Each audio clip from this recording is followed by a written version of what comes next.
अस्सलाम वालेकुम। उम्मीद है आप लोग बिल्कुल खैरियत से होंगे। मैं आपको एक बहुत अहम बात बताना चाहता हूँ कि आम तौर पर हरासमेंट और दीगर मामलात में सबूत के तौर पर जो है व्हाट्सएप के मैसेजेस या मैसेंजर के मैसेजेस और उनके स्नैपशॉट वगैरह बनाए जाते हैं और वो पेश किए जाते हैं, जी ये सबूत है हमारे पास। और कई इदारों में ऐसे सबूत दिए जा रहे हैं और मैं जो कौमी इदारे हैं उनकी तवज्जो भी इस तरफ मबज़ूल करवाना चाहूँगा कि ये सारा फ़ेक होता है।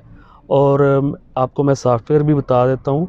आप गूगल पे जाएं, वहाँ आप फ़ेक व्हाट्सएप चैट लिखें तो आपको वो सॉफ्टवेयर मिल जाएंगे और उसको आप डाउनलोड करके किसी के साथ भी किसी जो चाहें चैट आप क्रिएट कर सकते हैं, बना सकते हैं।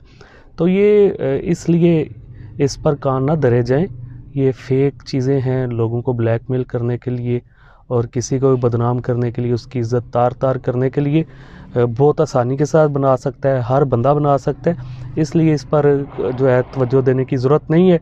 और आप लोगों से भी ये आवाम को मैं मैसेज देना चाहूँगा कि ऐसे जो शोबदाबाज हैं, ऐसे जो ब्लैकमेलर हैं, इनको जो है सारे लोगों के सामने लाएं जो ब्लैकमेलिंग के ज़रिए लोगों की इज़्ज़तें तार-तार कर रहे हैं और अपने नापाक मकासद के हसूल के लिए किसी हद तक जाने से भी गुरेज़ नहीं करते। बहुत शुक्रिया।